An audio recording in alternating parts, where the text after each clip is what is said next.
लगत हो कि होली है हो। हाँ हो आज होली है। आज है हाँ तो पर साल दूरे दूरे भगा दिलू असो हमार विचार कर सकी सटे के। ये बात है। हाँ हो ला सुना सुनावा। मान कर धलियो कवारी भौजी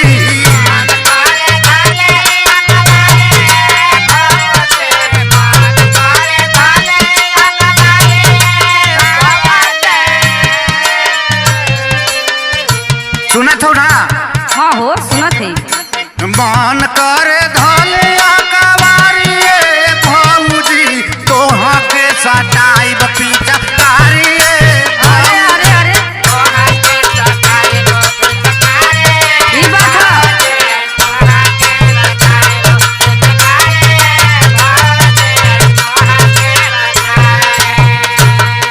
लेकिन हमारा है बतिया सुना। सुनावा हो। सुना पर साल कैला बरियारी ये देवरू।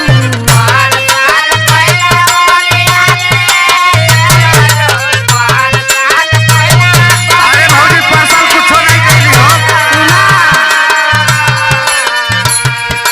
पर साल कैला बरियारी ये देवरू। नास दिहला गवाने का साड़ी ये देवरू। अगले साल पता बा।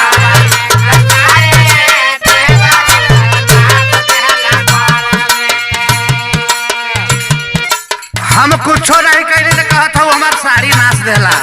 आहो ला अब सुना सुनावा।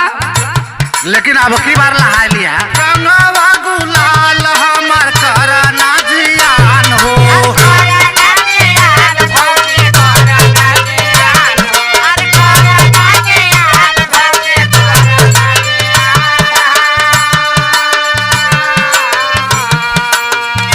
रंगवा गुलाल हमार करना जियान हो।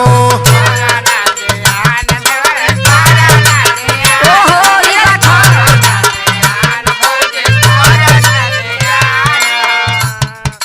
देवरा का भौजी पूरा कैदा अरमान हो।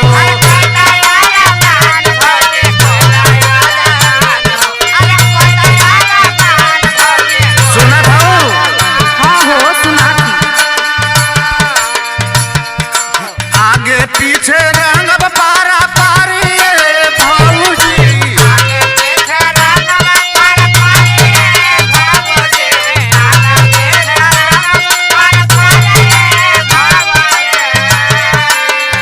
रंगा वाला बा हमार। अरे सुना ना सुनावा। आगे पीछे रंगब पारी पार भौजी तोहा के सटाई पीछा कारी भौजी।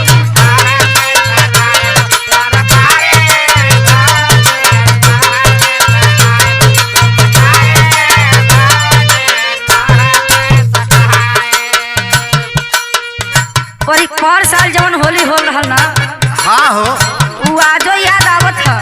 हमके तो मजा नहीं आया। सुना का कुरफाती कैले रहला है जब पर साल। बतावा हो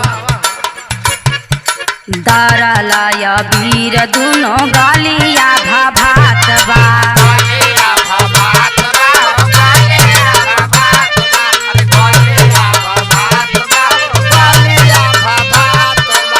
आउ सुना बोला बोला अब हिले गलिया पर गड़ल दूगो दांत बा। अरे वो दूसरे के साथ रहलो भौजी।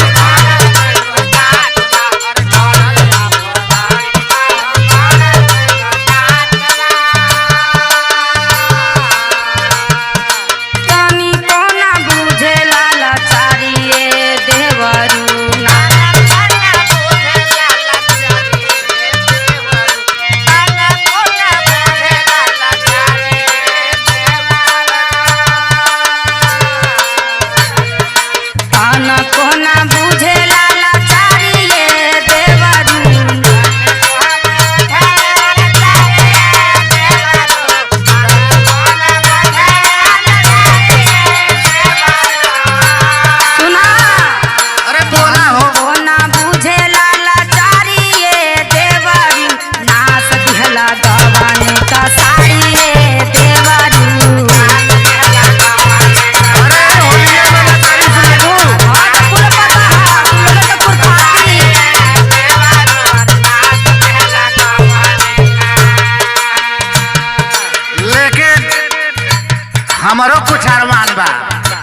बतावत है।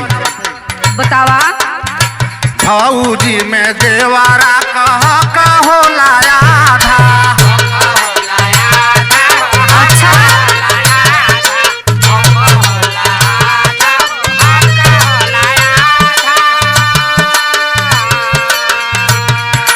भौजी में देवारा का आधा होला हक हो।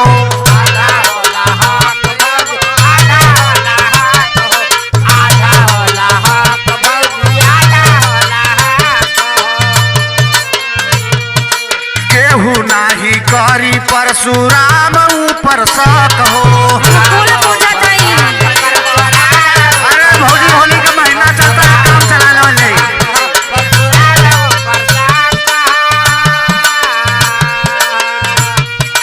सुनत हो? हाँ हो सुनत ही बोला। हर चीखा नाची खादा तरकारी भौजी।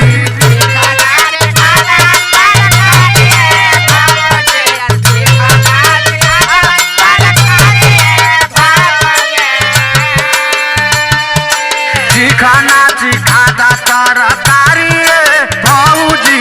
तोहा के सटाई पिचकारिया।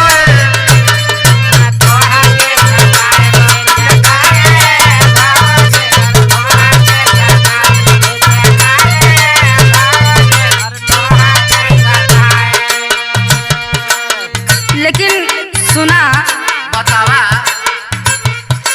दारू पी के कैला जवानिया के नाश हो। अरे होली में ये कुल चलबे करेला। अच्छा तो होला। सुना होला, लेकिन सुना बतावा। बड़ी समझवले तोहके राही राम निवास हो। अरे वो तो हमके समझाओ ले बेटा।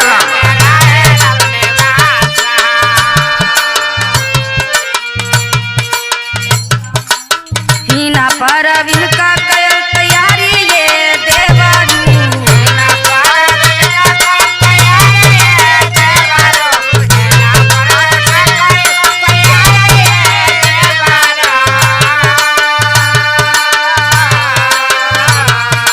हिना परवीन का कयल तैयारी ये देवरू। नाच दिहला गवाने का सारी ये देवरू।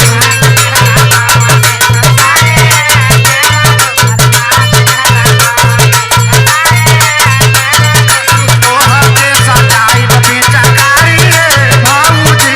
नाच दिहला गवाने का सारी ये देवरू। तोहा के सटाई पिचकारी भौजी। नाच दिहला गवाने का सारी ये देवरू। तोहा के सटाई पिचकारी भौजी। अच्छा तो मन बाना ते आवा खेल ला होली।